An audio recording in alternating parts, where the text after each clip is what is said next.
Tayo pong lahat ay tumayo.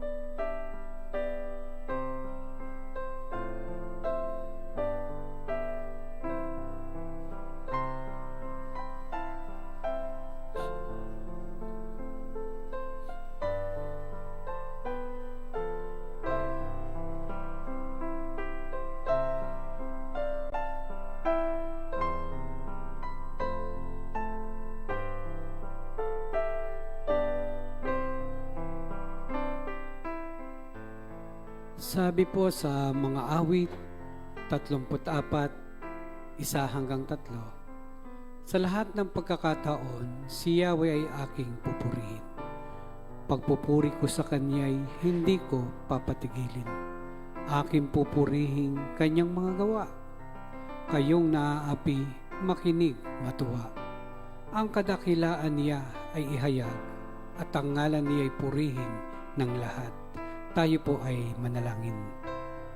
Panginoon namin Diyos, amang makapangyarihan sa lahat, kami po ay nagpupuri at nagpapasalamat sa inyo sa gabing ito na narito po muli ang inyong mga anak nagkakatipon upang mag-alay ng aming pong pagsamba. Ama, idinadalangin po namin sa inyo ang aming pong gawain na ito. Dalangin namin ang aming sabayang pagdadalanginan at inilalapit po namin ito sa inyo, nawa ay dinggin ninyo ang aming mga dalangin. Gayon din ang tao na gagamitin ninyo sa aming harapan, kayo ang siyang manguna, kayo po ang siyang makita sa kanyang katauhan. Ama, gayon din ang mga kapatid namin na narito ngayon, nawa ang inyong presensya ang siyang manguna sa bawat isa. At gayon din sa mga kapatid namin na nasa ibang lugar na nanonood online. Ama, dinadalangin din namin ang connection, nawa ay maging maayos po ang lahat. Nawa ay mairaos po namin na may kalugod-lugod at kaaya-aya sa inyong harapan ang aming pong gagawing pagsamba at mga pananalangin. Ang lahat ng ito po ay amin dinadalangin na may papuri at pasasalamat sa tanging pangalan lamang po ng aming Panginoong Hesus. Amen. Makakaupo po tayo at ating pong sabay-sabay na awitin, ang patnugot ko ay si Hesus.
Ngayon po ay nasa panahon tayo ng testimony at mga pasasalamat.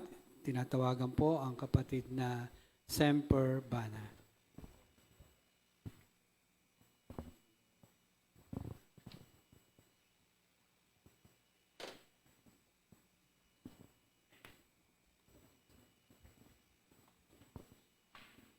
Hello. Isang mapagpalang gabi po sa ating lahat. Salamat pong muli sa pagkakataon na humarap at makapagbahagi po ng aking pasasalamat sa Panginoon. Parang the last time po yata na nagbahagi ako ng aking pasasalamat, yung last sem na pinagpasalamat ko rin po na yung achievement ng anak ko sa school. So same goes again kasi parang katatapos lang po ng last sem. Lumabas na po ulit ang result ng RTU, HRM, something like that na course nila. Tapos lumabas po ulit na nakapasok po ulit siya sa Dean's List. So isa pong patuloy kong pinagpapasalamat yun sa Panginoon sa patuloy na pagbibigay ng wisdom and knowledge sa anak ko, sa patuloy na pag-guide niya sa kanya na hindi po siya nalalaglag dun sa gusto niyang mangyari, dun sa academics niya. So patuloy po yung pagpapasalamat ko sa Panginoon. So isa pa po is everyday naman po pinasasalamatan ko ang Panginoon sa mga bagay na pinararamdam, pinapakita at mga nararanasan po natin. Isang pinasasalamatan ko po is the gift of family. So sabi ko lang po na there's really no perfect family, pero pinagpapasalamat ko kasi lahat naman po siguro nagdadaan sa struggle. So may mga indifferences, pero po siguro hanggat nandoon yung respeto natin at higit sa lahat po yung faith natin na patuloy na iisa yung paniniwala natin. So, hindi pa rin po talaga tayo magkakaroon ng problema na gano'n na hindi natin ma-overcome as a family. It's because nandoon nga po na iisa yung pinaniniwalaan natin. Gano'n din po pinagpapasalamat ko sa Panginoon yung mga kaibigan, mga taong nasa paligid na hindi man po natin alam pero ginagamit at binibigay ng Panginoon na para patuloy na magbigay sa atin ng mga advice, ng words of encouragement, yon. So, medyo matagal-tagal na rin po akong hindi nakapunta kina Ate Cora. Andito po wala si Ate Cora. Ngayon ko lang napansin. Yon, lagi po kasi akong madalas na napapasyal kina Ate Cora tsaka kay Ate Star. So, medyo nagkakaroon kami ng konting sharing. Yan po. So, pinagpapasalamat ko po sa Panginoon yun kasi nandoon po lagi ang Ate Cora na lagi pong willing makinig at saka nagbibigay din po ng advice. So, salamat din po sa Panginoon. Ako po nagpapasalamat personal kasi po nakikita naman po nating lahat ang patuloy na pagganda po ng pagbuti po ng kalagayan ng ating mahal na Pastor Er. So, yun po sa patuloy na biyaya at awa ng Panginoon at sa walang sawa din po na panalangin ng ating mga kapatiran para po sa ating mahal na Pastor Er. Patuloy na po tayo manalangin para po sa patuloy-tuloy na paggaling ng Pastor Er. At ganoon din po, maraming salamat po sa pagkakataong ito. Patuloy pong sumati ng biyaya at awa ng Panginoon sa ating pong araw-araw na gawain. Salamat po.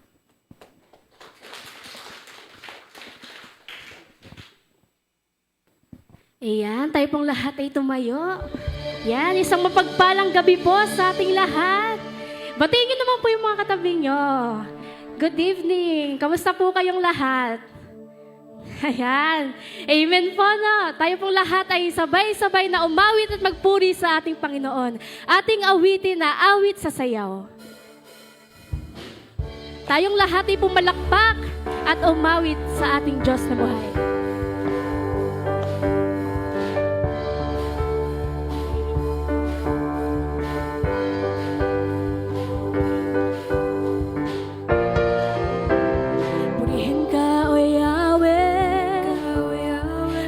Ika'y mabuti, ang iyong pag-ibig, laging nananatili.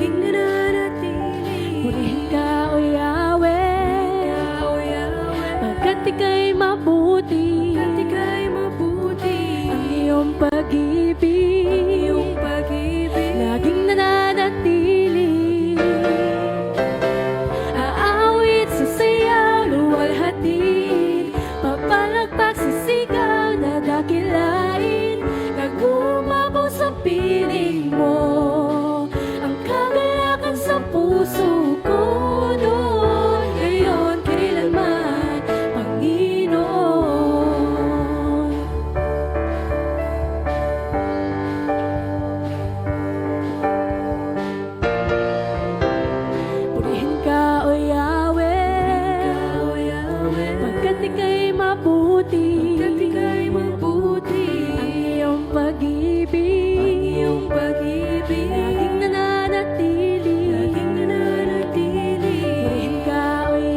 ko noon, ngayon, kailanman. Panginoon, na awit sa sayaw, luwalhati, pagpalagpas sa sigaw, nagkakilain, nagumapaw sa piling mo. Ang kagalakan sa puso ko noon, ngayon, kailanman. Panginoon, ngayon, kailanman. Panginoon, ngayon, kailanman. Panginoon.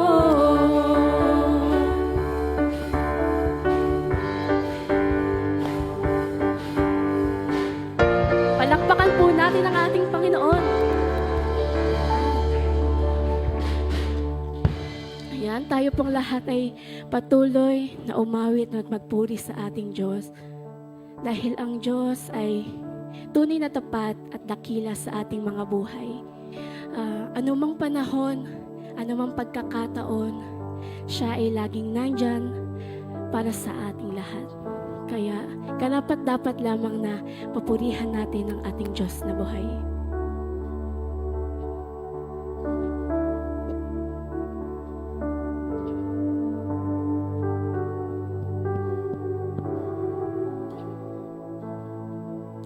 Sa'yo magpupuri, sa'yo ay sasamba, O Diyos, dakila ka.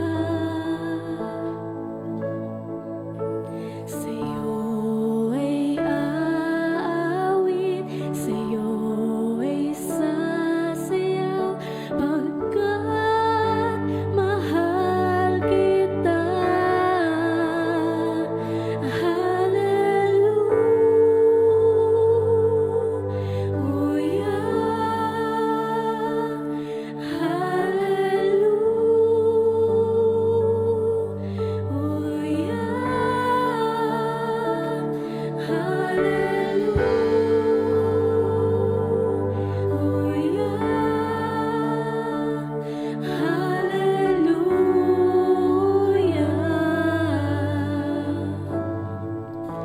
Purihin ka.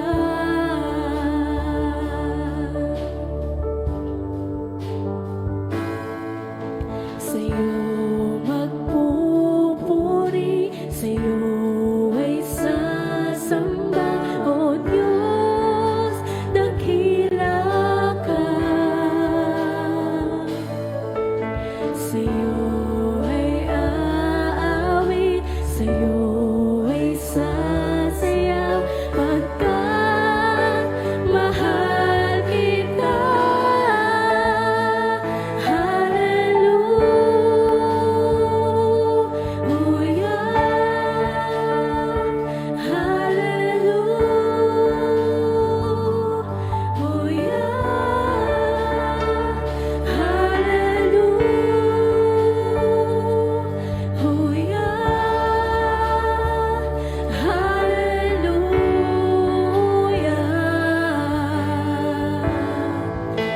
Purihin ka.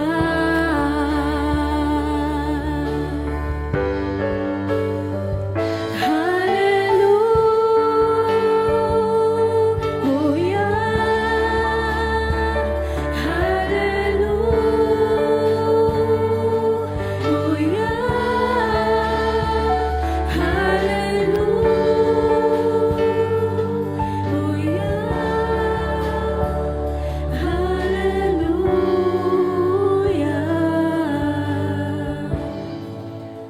purihin ka.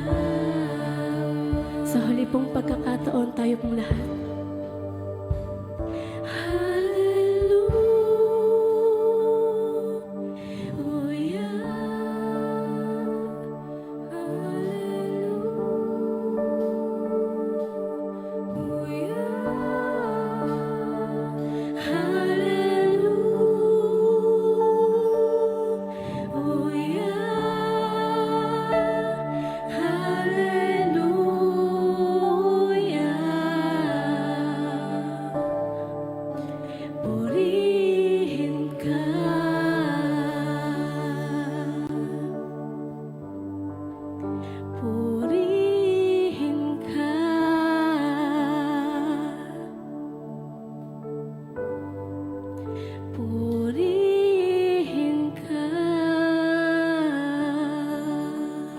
Sa Diyos po ang lahat ng papuri at pasasalamat.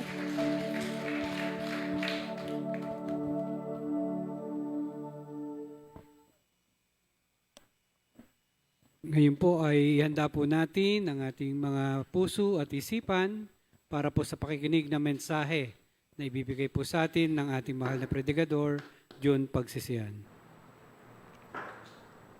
Mapagpalang gabi po sa ating lahat. Tunay na napakabuti talaga ng ating Panginoon kasi ayokong malilate. And umalis na ako sa bahay ng 5:30. Aba, gulat na gulat ako. Wala namang ka-traffic, dire-diretso. Kaya gulat na gulat din sa akin si Tute. Dumating na ako ng alas 6 dito. Kung ganitong sitwasyon pala, talagang nung malaman ko, nung sabihin nga nila Jeff, Pasig Day pala ngayon. Kaya pati yung pasok sa mga eskwela at walang pasok. Talagang kailangan ay talagang napakaganda at napakabuti ng ating Panginoon sa araw na to. Ang ating pag-aaralan ay tunay na kailangan talaga nandoon lagi yung papuri, nandoon lagi yung ating pagsamba sa Kanya. Ang isa sa mga Kanyang katangian o isang deity niya sa pagka-Diyos. Diba? God is all powerful, makapangyarihan sa lahat. God is all-knowing. Alam niya ang lahat ng bagay. At ngayong gabing ito, ang ating pag-aaralan at gusto niyang talakayin natin ay God is all-present. God is omnipresent.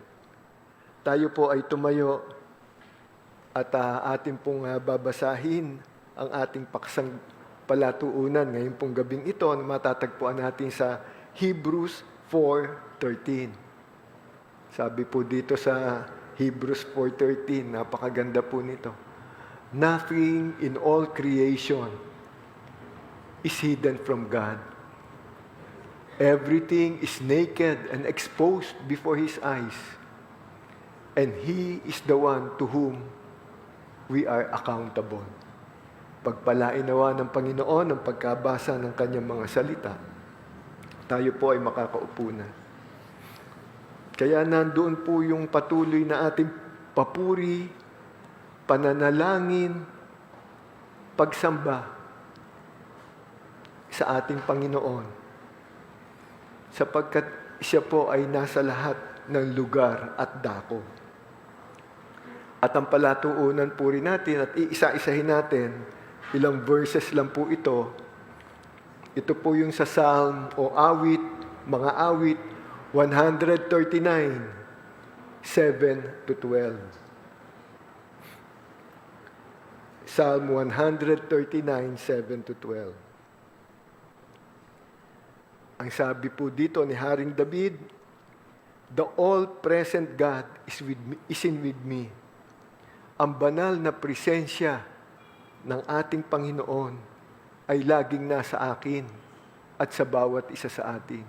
Sabi nga po sa verse 7, saan ako magpupunta upang ako'y makatakas? Sa iyo bang espiritu? Ako ba'y makakaiwas? Sabi po niya yun sa verse 7. Where can I go from your spirit? David considered the truth. Ito po talaga ang katotohanan na ating Diyos, ating Panginoon, ay nasa lahat ng lugar at dako, present everywhere. And there is no corner of or dimension dito sa universe na ating ginagalawan o dito sa ating mundo na ginagalawan at tinitigilan, hidden from Him.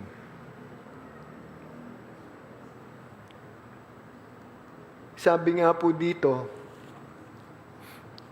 ni Mason, sabi nga po dito, the presence of God's glory is in heaven. The presence of His power is on earth. The presence of His justice yung kanyang paghuhukom at kanyang paghatol sa bawat isa ay nasa impyerno. At ang kanyang presensya ng kanyang mga biyaya ay nasa bawat isa sa ating mga anak niya at mananampalataya sa kanya. Sa verse 8, kung langit ang puntahan ko, tiyak na naroroon ka. Sa daigdig ng mga patay, humimlay man ako'y, ikaw din ang kasama. If I make my bed in the depths, you are there. Yung pong Hebrew word dito na pinatutungkulan ni David ay Sheol. S-H-E-O-L. Normally po ito po yung sa Hebrew word, ito po yung grave o pinupuntahan sa kamatayan or the afterlife. Ngunit hindi sinabi dito specifically ni David ang the word ng impyerno o hell. Ganon din ang pinatutunguhan niya. Ang ibig sabihin niya rito ay impyerno o hell. Kasi maraming katanungan sa tao. Bakit ang presensya ba ng Panginoon nandoon din sa impyerno? Nandoon din sa ano? Opo. Ang kasagutan po dito ay opo. Even in hell, God will be present. Because there is no place where God cannot be. Nandun po rin siya. Pero iba po ang kanyang presensya ron. Yet God's presence in hell will radiate none of His love and grace. Wala po doon sa impyerno ang kanyang pagmamahal, ang kanyang biyaya. Alam po nyo, ang nandoon lang, only His righteous judgment. Only His righteous judgment. Yung paghuhukom sa bawat isa sa atin, yung pagtatalaga niya sa bawat hindi sumunod at nanampalataya sa Kanya.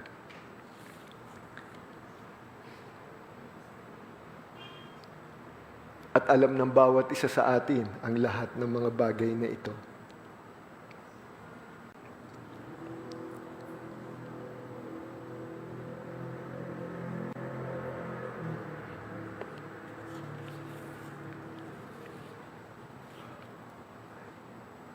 Heaven is the seat of His glory. Creation is the scene of His providence. And the grave itself will be the theater of His power. Yan po sabi ni Horn. Sa verse 9 po, ano po ang sabi? Kung ako ay makalipad, umiwas na pasilangan, o kaya ang tirahan ko'y andaluyan ng kalaliman,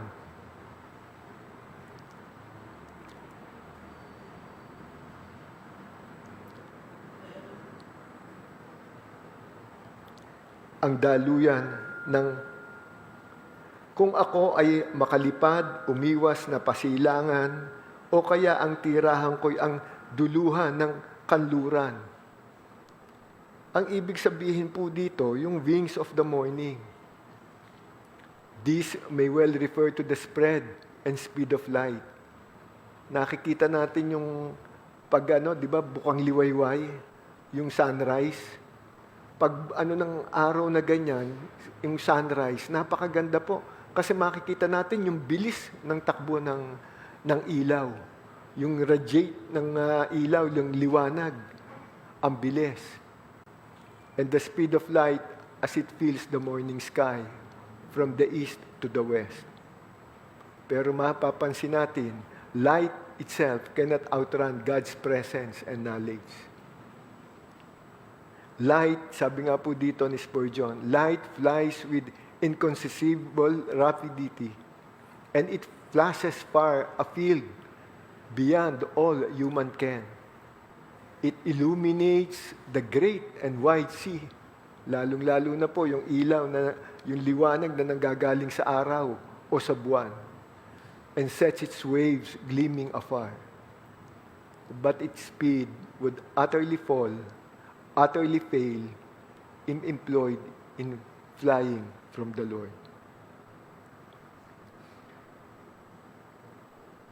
Mga kapatid at mga magulang,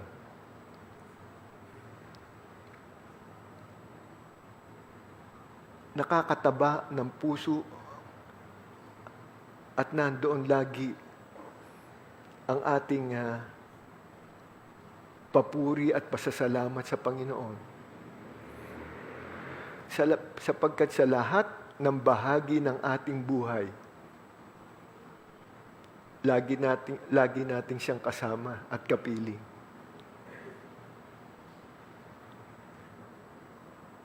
Yung kanyang all presence na sinasabi dito at pinatutungkulan ni David ay gayon din sa atin.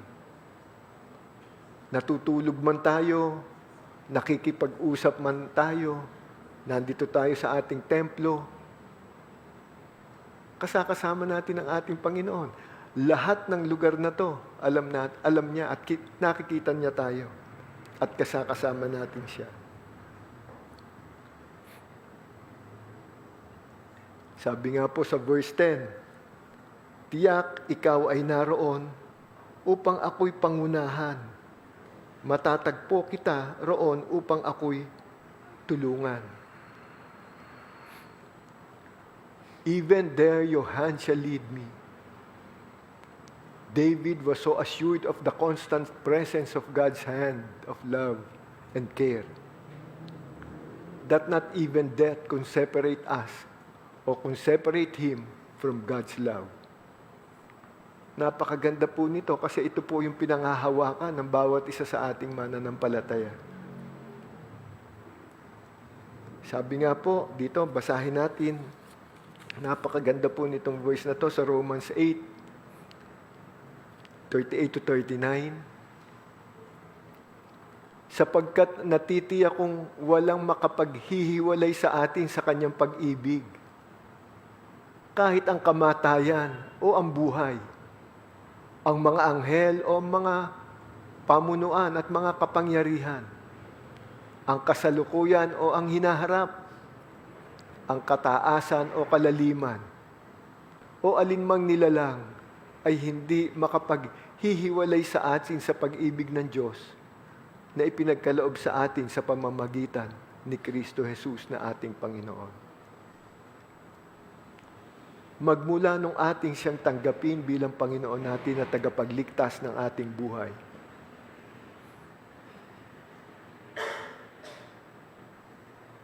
lagi nating hinahanap ang kanyang banal na presensya pero hindi natin alam na pinagkaloob na sa atin ang banal na Espiritu at ang kanyang banal na presensya ay laging nasa atin.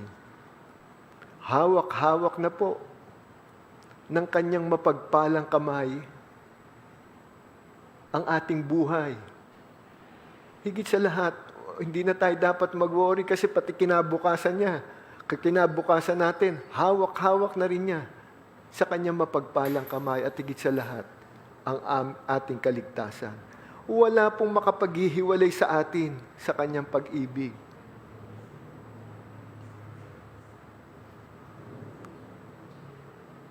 Na ipinagkaloob sa atin sa pamamagitan ni Kristo Jesus na ating Panginoon.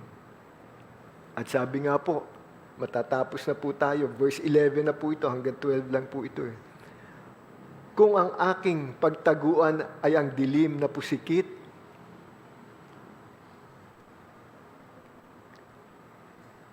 pagdiliming parang gabi ang liwanag sa paligid.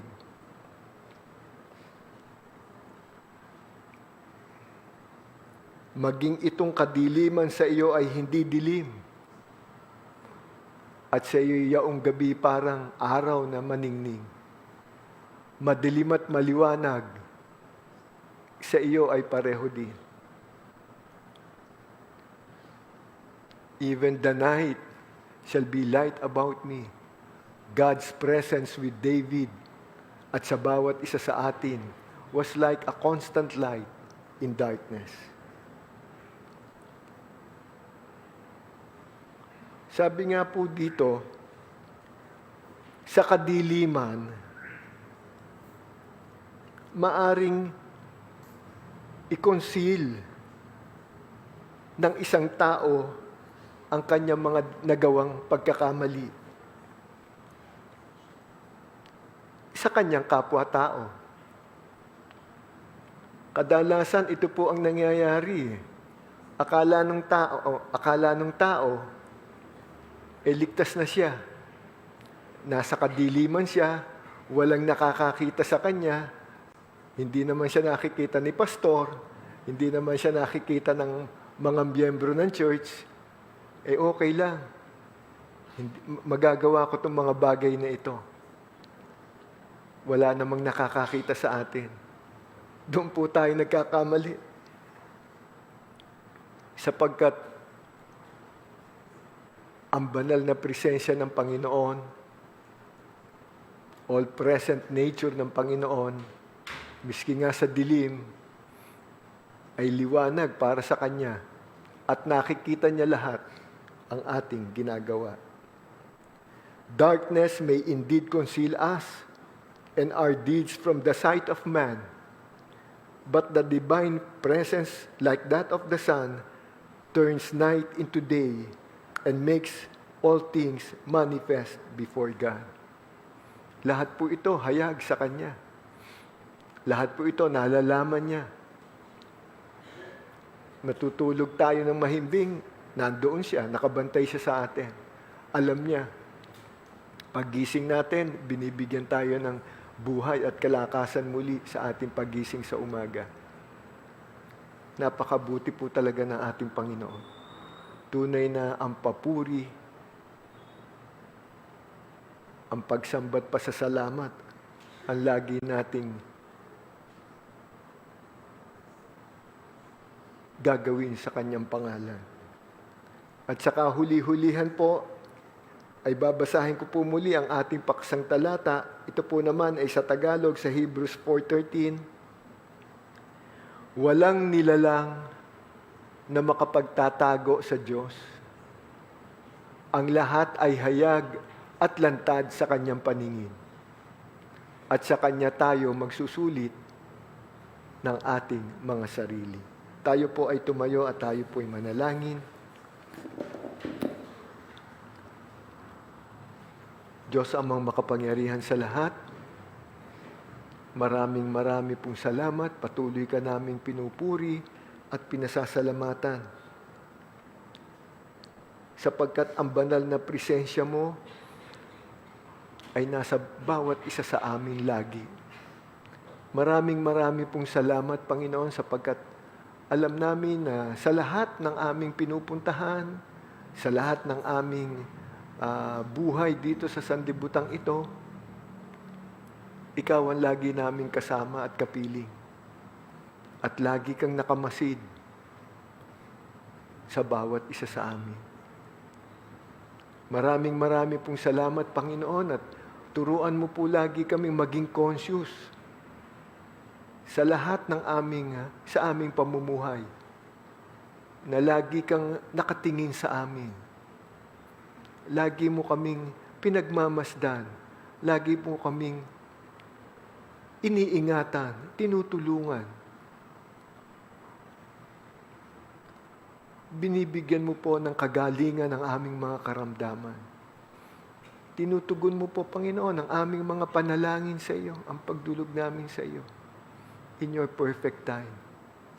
Maraming pong salamat sapagkat sa lahat man ng dako, Panginoon, ay nandoon ka at walang pwedeng itago o i-conceal sa iyo. Diyos amang makapangyarihan sa lahat, maraming pong salamat, Panginoon, sa maikling mensaheng ito na ipinaalala mo sa amin ngayon pong gabing ito.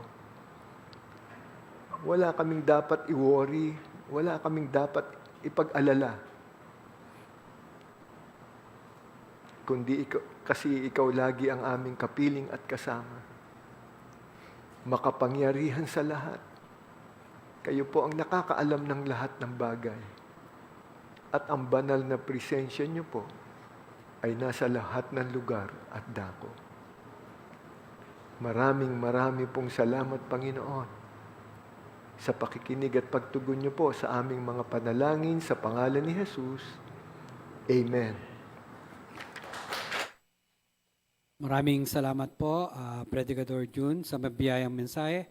At ngayon po ay isang tanging awit mula kay kapatid na Liza Balona ang ating marinig kasabay po ng paghahandog.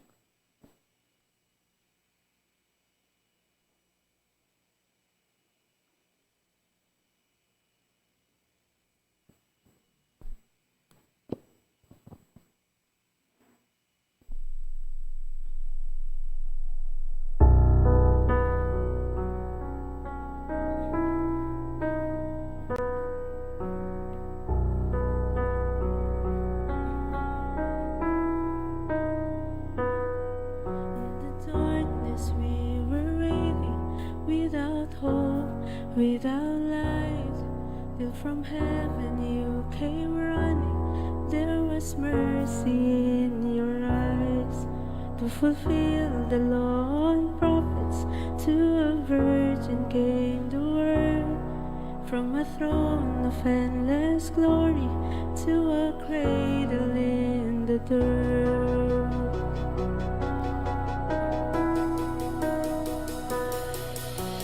Praise the Father, praise the Son, praise the Spirit, three in one. God of glory, majesty, praise forever to the King of Kings.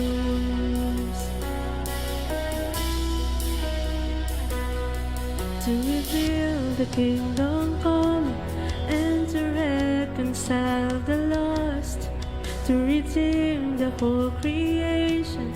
You did not despise the cross, for even in your suffering you saw to the other side. Knowing this was our salvation, Jesus forsake you died.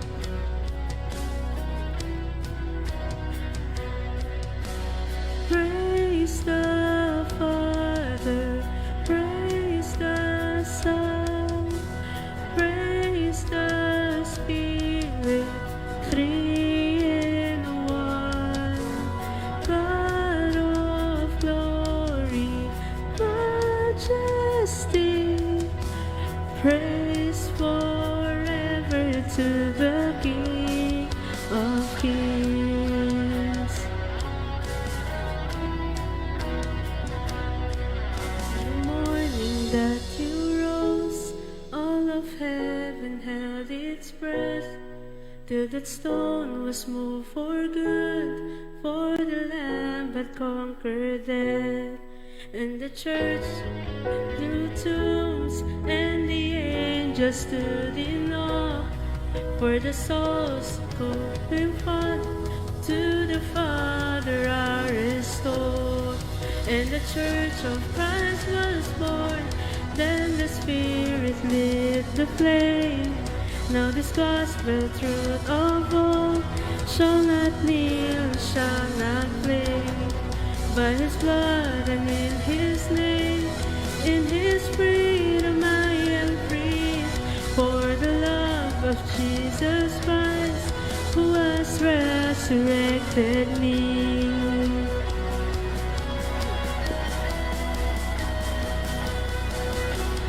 Praise the Father, praise the Son, praise the Spirit, three in one.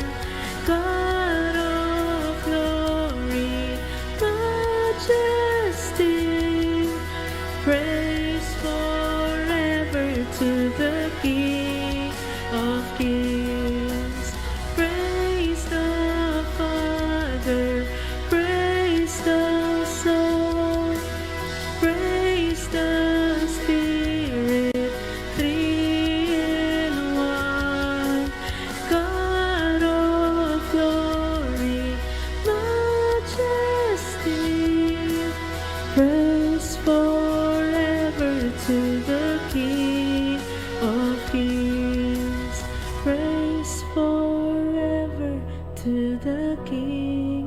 of Kings.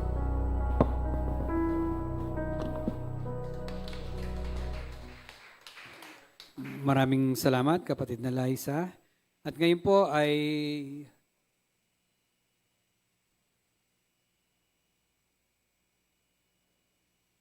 tayo po ay tumayo para po sa ating panalanginan. Para po sa mga nasa tahanan ay sumabay po sa panalangin.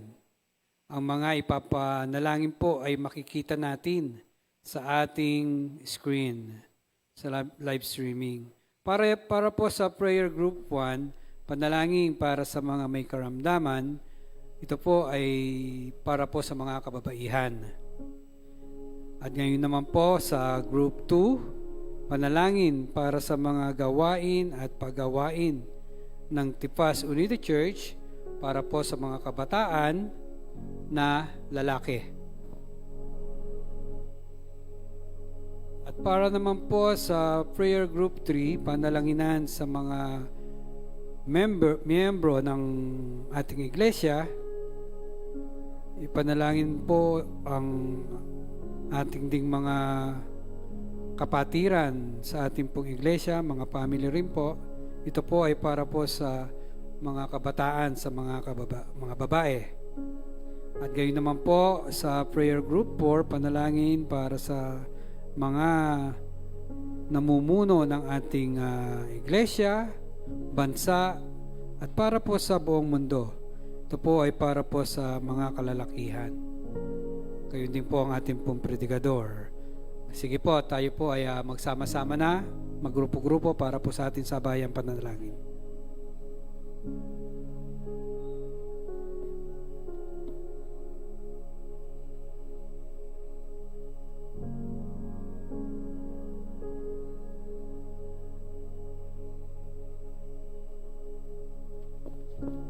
Isama rin po natin sa panalangin ang patuloy po na kagalingan at ipagpasalamat natin ang patuloy na pagpapagaling ng ating Panginoon sa ating pong mahal na Pastor Er.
Tayo po ay tumayo para sa ating doxologia.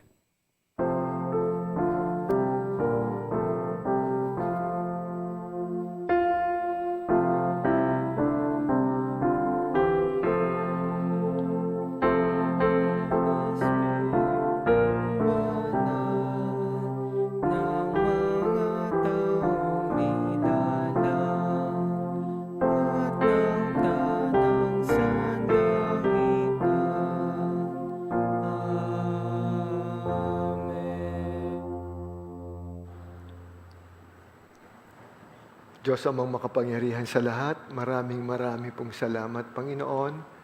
Sa muli ay pinaalala mo sa amin, Panginoon, na wala kaming dapat ipangamba, wala kaming dapat ikatakot, Panginoon, sapagkat lagi ka naming kapiling at kasama. At ang banal na presensya niyo po ang laging nasa aming buhay. Maraming pong salamat. Sa Kanya na makapag-iingat sa inyo upang hindi kayo magkasala at makakapagharap sa inyo ng walang kapintasan at may malaking kagalakan sa Kanyang kalwalhatian, sa iisang Diyos na ating tagapagligtas sa pamamagitan ni Hesukristo na Panginoon natin. Sa Kanya ang kalwalhatian, kadakilaan, kapamahalaan at kapangyarihan mula pa noong una, ngayon at magpakailanman. Amen.